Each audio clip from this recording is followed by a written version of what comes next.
جو تعلیم ہے وہ ہے BS آنرز انفارمیشن ٹیکنالوجی. میں پیدائشی قادیانی تھی اور الحمدللہ 1 سال پہلے اللہ تعالیٰ نے مجھے ہدایت دی اور میں نے اسلام قبول کر لیا اور الحمدللہ میں مسلمان ہوں.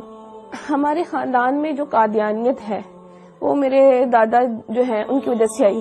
میرے دادا وہ لوگ 2 بھائی تھے، فتح محمد اور حسین محمد.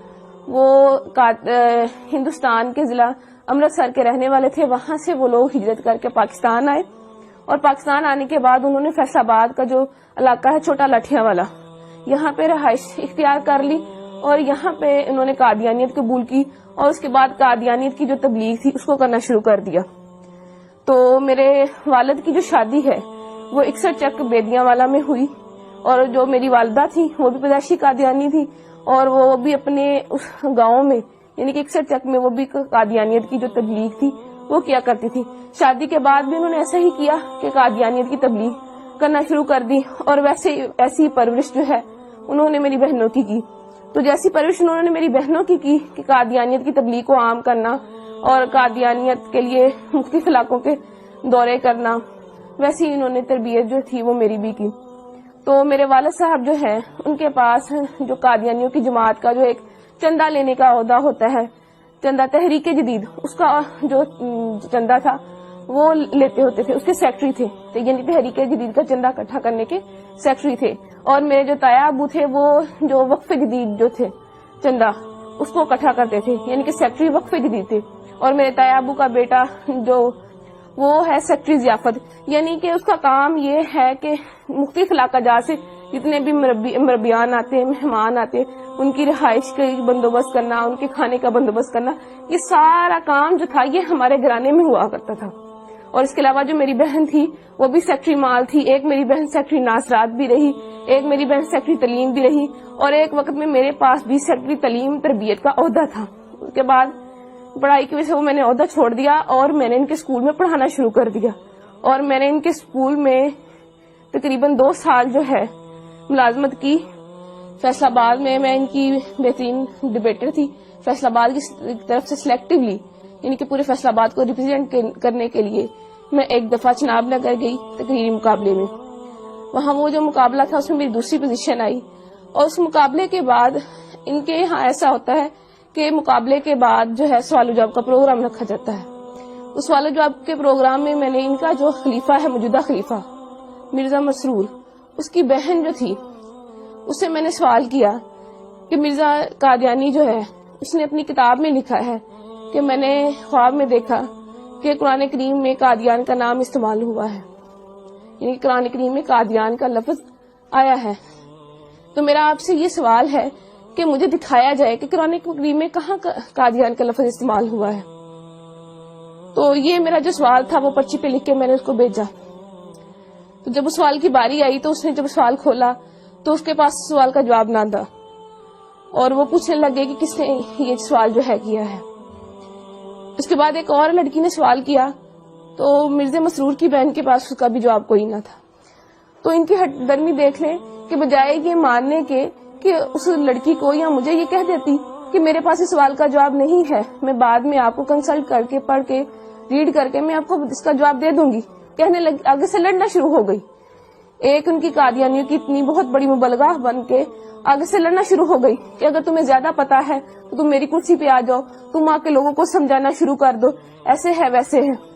تو اس وقت ساتھ میری جو بڑی بہن، میں نے ان کو بتایا، میں نے کہا دیکھ لیں یہ جو سوال ہے کہ قادیان کا لفظ قرآن کریم میں کہاں استعمال ہوا ہے یہ میں نے لکھ کے بھیجا ہے، ان کے پاس اس سوال کا جواب نہیں ہے. تو میری بہن حیران ہو گئی اور مجھ سے پوچھنے لگی کیا واقعی میں ایسا ہے؟ میں نے اس کو بتایا جی بالکل ایسا ہے.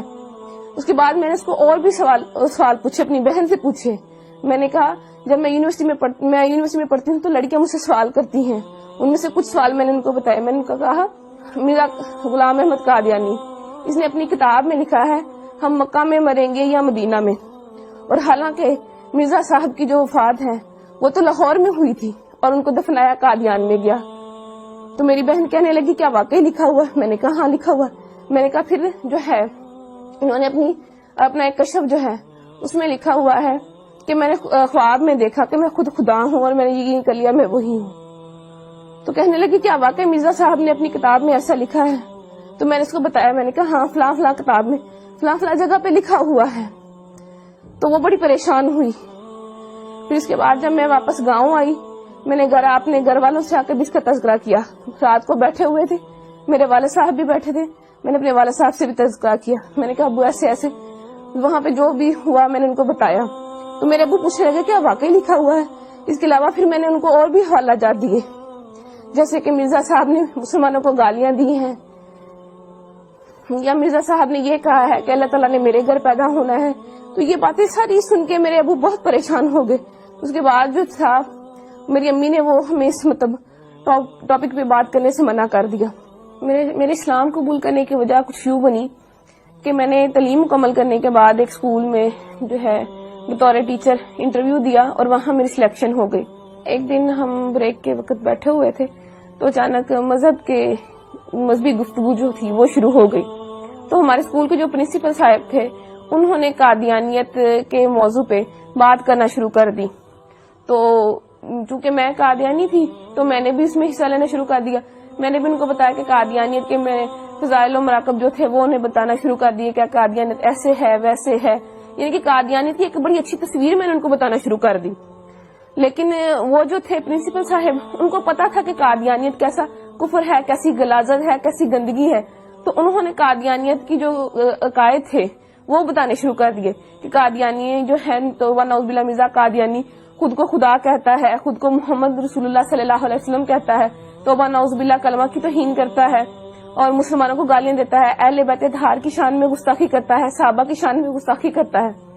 جب یہ تمام باتیں میں نے سنی تو میں اتنا ڈر گئی کہ میں بہت زیادہ خوفزدہ ہو گئی, اور مجھے بالکل جو تھا وہ چین نہیں مل رہا تھا کہ کیسے ایک شخص جس کو ہم نبی مانتے ہیں وہ کیسے اتنی گستاخیاں کر سکتا ہے, کیسے اللہ پاک کی شان میں گستاخی کر سکتا ہے, یا آپ صلی اللہ علیہ وسلم کی شان میں گستاخی کر سکتا ہے. تو میں گھر آتی ہوں تو میں سو جاتی ہوں, اور میں نے جب خواب دیکھا تو میں وہ خواب دیکھ کے بہت ڈر جاتی ہوں. خواب کچھ اس طرح ہے کہ میں اپنے گھر کے باہر موجود ہوں, گرمیوں کے دن ہے, سخت گرمی ہے, اور میں گلی میں اکیلی موجود ہوں, میرا سر بھی ننگا ہے اور میرے پاؤں بھی ننگے ہیں. تو میں ڈر کے مارے دوڑنا شروع کر دیتی ہوں کہ مجھے کوئی مار نہ دے. بہت دوڑتی ہوں, بہت دوڑتی ہوں, بہت دوڑتی ہوں, اور پھر جب دیکھتی ہوں اپنے آپ کو ایک قدم بھی میرا آگے نہیں بڑھتا. اس بات سے میں بہت پریشان ہو جاتی ہوں کہ میں نے اتنی محنت کی, اتنی دوڑی, اتنی جو ہے ہمت کی میں نے, لیکن اللہ تعالیٰ نے میرا ایک بھی قدم آگے نہیں بڑھایا. اسی وقت میری آنکھ کھل جاتی ہے اور میں دیکھتی ہوں کہ میرا پورا جسم جو ہے وہ پسینے سے شرابور ہے اور مجھے اپنے آپ سے بہت گندی بدبو آتی ہے. پھر اس کے بعد یہ خواب جو ہے مجھے متواتر آیا, اور جب بھی آتا مجھے ایسے ہی ڈرا جاتا. اس کے بعد چند دن بعد میں اسکول گئی تو وہ جو اسکول کے پرنسپل صاحب تھے وہ مرزا قادیانی کی کتابیں لے کے, روحانی خزائن کی مختلف جلدیں لے کے بیٹھے ہوئے تھے. انہوں نے مجھے بلایا اور مجھے کہنے لگے کہ جو جتنی باتیں میں نے تمہیں, یعنی کہ جتنے قادیانیوں کے عقائد میں نے تمہیں بتائے ہیں, اگر میں تمہیں ان کتابوں سے دکھا دوں تو کیا تم یقین کر لو گی؟ میں نے انہیں کہا جی میں ضرور یقین کروں گی. تو انہوں نے جو ہے کتابیں کھولی اور جتنی باتیں وہ مجھے جو میں نے آپ سے پہلے بیان کی انہوں نے مجھے مرزا قادیانی کی کتابوں میں سے دکھائیں, اور وہ کتابیں مرزا قادیانی کی لکھی ہوئی تھی. روا کی جو ہے ضیاء الاسلام پریس وہاں سے شائع ہوئی تھی. اس کے بعد جو ہے میری ملاقات, جو میرے دماغ میں شکوک و شبہات تھے یا سوالات تھے تو ان کو دور کرنے کے لیے میری جو ملاقات تھی وہ ایک سابق قادیانی جو کہ اب مسلمان ہو چکے ہیں اور ختم نبوت کے بہت بڑے مبلغ ہیں, عرفان محمود برق صاحب, ان سے میری ملاقات ہوئی. تو انہوں نے جتنے بھی میرے شکوک و شبہات تھے وہ سارے دور کیے, اور قادیانیت کی جو غلاظتیں تھی جو مجھ پہ نہیں کھلی تھی وہ کھول کھول کے مجھے بیان کی. اور ان کی جو کتاب تھی قادیانیت سائنس و اسلام کے کٹہرے میں, انہوں نے مجھے وہ پڑھنے کے لیے دی.